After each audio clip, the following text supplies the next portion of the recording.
I'm not a big fan of, well, he's a freshman. Why should we put him in the conversation for National Player of the Year? I think Julio Okafor will win National Player of the Year. I really do. I think he's just going to be so ahead of the game in terms of everyone else he's playing. Um, I think he just looks. I mean, obviously, I never got to see him play live in a high school game, but just the skills I've seen out of tape, breaking down tape, he just is so skilled in like every. And I watched him play in the McDonald's All American game. He was just he maybe didn't put up the extreme numbers, but he was really just putting. He really just did a great job of being really impressive. He was just really impressive, and he led. He had 17 points in the All American game, so it was good. He's a really good player, and add him on with this other recruiting class: Tyus Jones, Grayson Allen, and Justice Winslow. I think Jones, Okafor, and Winslow are all future first-round picks, and Grayson Allen's going to be a 4-year player who's going to really step it up for the Blue Devils. Obviously, Andre Dawkins, Rodney Hood, and Jabari Parker are pretty big losses, especially Parker. But maybe, as I said, maybe all these losses are just addition by subtraction. Parker wasn't the greatest defender of all time, and he took up a large percentage of shots. But really, you're losing your top two scorers. Now, a lot of people are saying, well, Tyus Jones is going to start at point guard. Well, doesn't that push Quinn Cook away? I think Quinn Cook, he's an established veteran. Him and Rashid Suleiman are two guys I think are really going to be standout players this year. Emil Jefferson definitely has a chance. And then two guys that they recruited last year that I think have a chance to break out, Matt Jones and Semi Ojeleye, are two guys that I really think have a chance to have a big impact this season. Looking at the schedule, they've got Michigan State in the Champions Classic. Now, Michigan State's not the greatest Michigan State team of all time. As I said, they're not elite by any means. So I'd like to see, what they can do. But I think Michigan State definitely has a chance to be a really talented. I think they have a really talented team, and they have a chance to go far. But I think in Indianapolis at Bankers Life, I really think Duke should win that game. Then they've got the Coaches versus Cancer Classic, and just looking at what I see now, I see Temple, Stanford, and UNLV.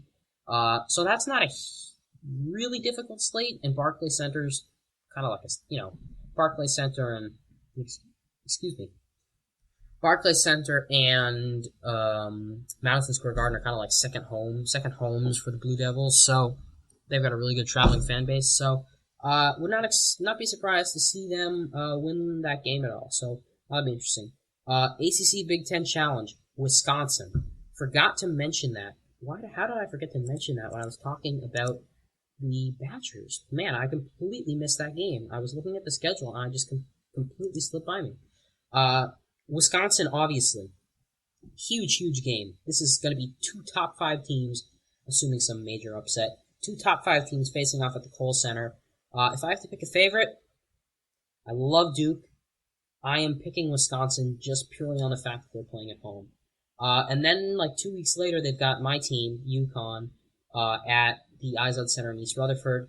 I think Duke should win that game. I'm a UConn fan. I'm going to try my best, honestly. I'm going to. I'm not going to be biased in this in any way. I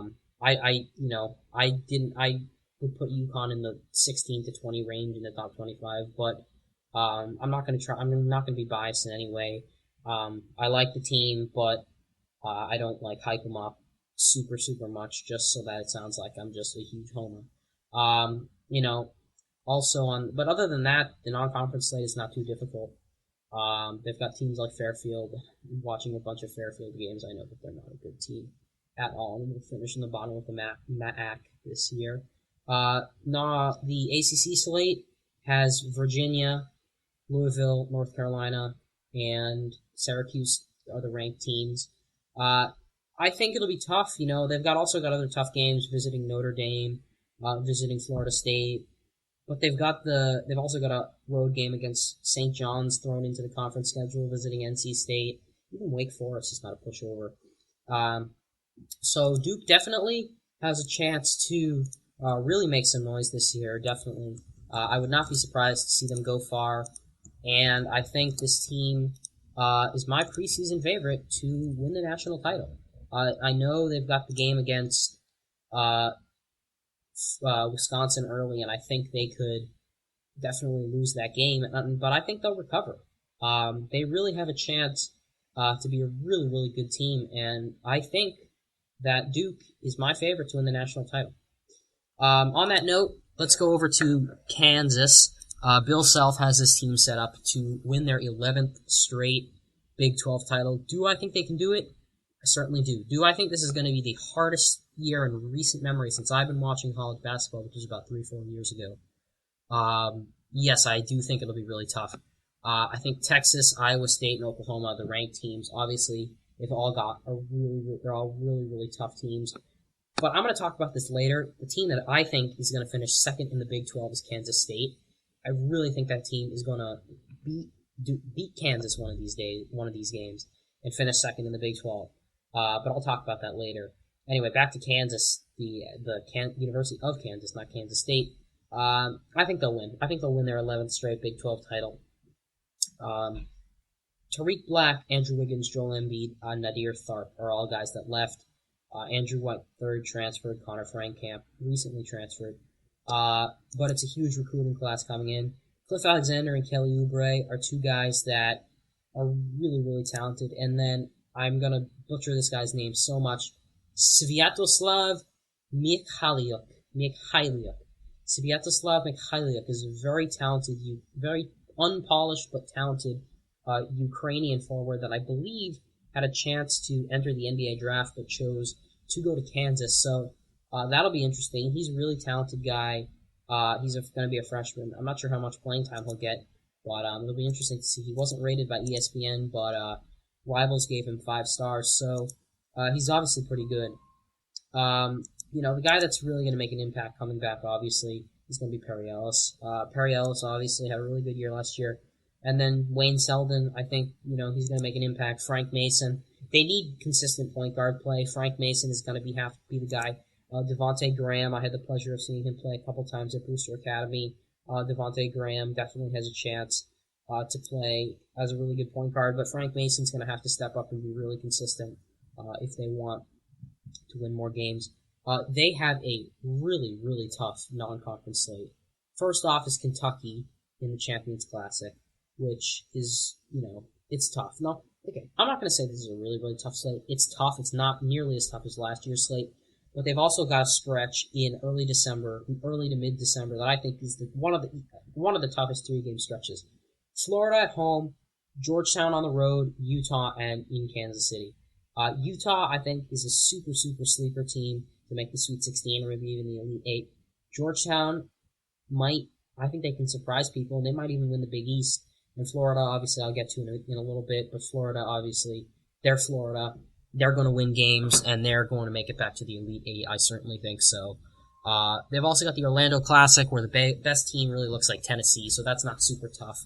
And then the Big 12 schedule. I said there's no pushover. No, there's one pushover in this league, TCU. Every other, and maybe Texas Tech too. Every other team in this league you can lose to. You can lose to West Virginia. You can lose to Baylor. You can lose to Oklahoma State. I think TCU and Texas Tech are wins, but every other team in this league you can lose to. So Kansas has to be on their absolute guard because I think pound for pound the Big 12 is going to beat each other up. And they might even be the best league in college basketball. I'm not sold on if the ACC can really send so many teams to the tournament.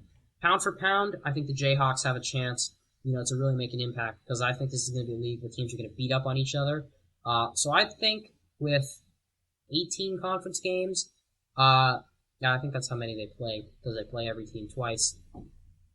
18 conference games, I'll say the Jayhawks lose 6, maybe 5 or 6. I really don't think. I think this team is good, but consistent point guard play is going to need to channel this team. And I think if at that 3-game stretch, Florida, Georgetown, Utah, I think they lose at least one of those 3 games. Maybe they'll prove me wrong, but just from what I'm seeing, I think they'll lose at least one of those 3 games. But definitely, this is a team that has the ceiling of the Final Four, maybe even national championship, and in a tournament lock. I don't think that's any question. But as I said, this team has the ceiling of a Final Four team, maybe even a national champion. So it's really going to be tough for them this year. But I think they can do it.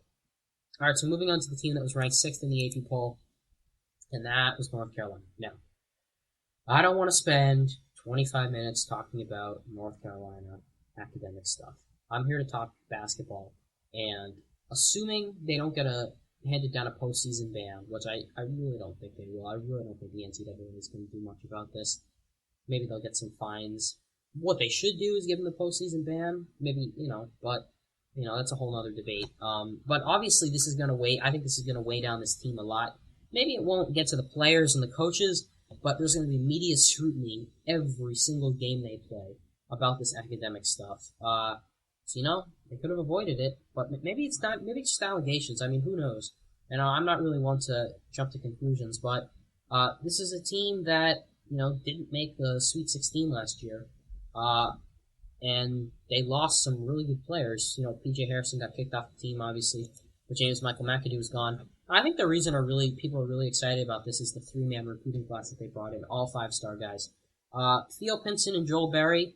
Theo Pinson is an athletic, 6'6" guy who's going to slot in at the wing. Will probably get some playing time. And Joel Berry is a point guard from Florida that has a chance to make some noise. But the guy I'm really interested in talking about that I don't think is getting enough attention is Justin Jackson. He's a 6'7" small forward with a really good shooting touch. And I really think he has a chance to make a serious impact this year as a freshman. Obviously, this team brought back the most important player they had, Marcus Page, who has to be one of the favorites to win National Player of the Year. Also coming back, Bryce Johnson, J.P. Takato, Kennedy Meeks, Nate Britt. This team is bringing back Isaiah Hicks. This team is definitely bringing back a lot of talent in terms of guys that can break out, guys that have a chance to be better. Kennedy Meeks and Isaiah Hicks. Isaiah Hicks didn't get a lot of playing time. I think he'll definitely break out. Kennedy Meeks, a former 5-star guy, also has a chance to break out. But it's Marcus Page, who's gonna really light up the, with a really talented team. He'll probably, I think his scoring output will probably decrease from 17.5 this year, maybe more around 15, 16 points. But Justin Jackson's looked really good in the scrimmages. He scored 18 against Fayetteville State. I don't have the stats right up now for when he had about Belmont Abbey, but, I think his scoring increase is going to go down. So it's going to be tough, definitely for this team and for Marcus Page. But Roy Williams is a Hall of Fame coach. Even with a scandal looming over them, I don't think this team is going to have a lot of trouble. And ACC slate is tough. They've got Duke, they've got Louisville, they've got Syracuse, they've got Virginia. They've got teams like Georgia Tech, Florida State, Miami, NC State, Notre Dame, Pitt, Wake Forest. The only 3 teams I think in this league that are pushovers are Virginia Tech, Boston College, and Clemson. But other than that, this is not a tough conference at all. This is not an easy conference at all. So definitely, North Carolina is gonna put up some points this year. They're gonna score a lot. They're gonna win a lot. But it's gonna be tough, with this scandal lingering over them. Taking a look at the schedule, the battle for Atlantis is really, really tough. Butler is going to be their first game. UCLA and Oklahoma. I feel like I'm saying all the time. See, I just said it right there. So I'm going to try to stop that. But getting back, I'm getting off track. Getting back to what I'm saying. Butler, UCLA, Oklahoma, and then Iowa in the ACC Big Ten Challenge. Visiting Kentucky. Ohio State on a neutral court. Really tough stuff. Ohio State on the neutral court, definitely. They've got a lot of tough games, and this is going to be a tough season for them. And I think they're really gonna really do a good job of getting everything done. And that's this is a talented team, and Roy Williams is a talented coach. I feel like I'm repeating these things for every team, but, these are top 10 teams. This is really talented. So I've gotten through the top 6. So I'm going to talk about Florida now. Florida, obviously, they play against Kentucky, and they lost 3 big contributors. Casey Prather, Scotty Wilbekin, and Patrick Young. And will you put up some points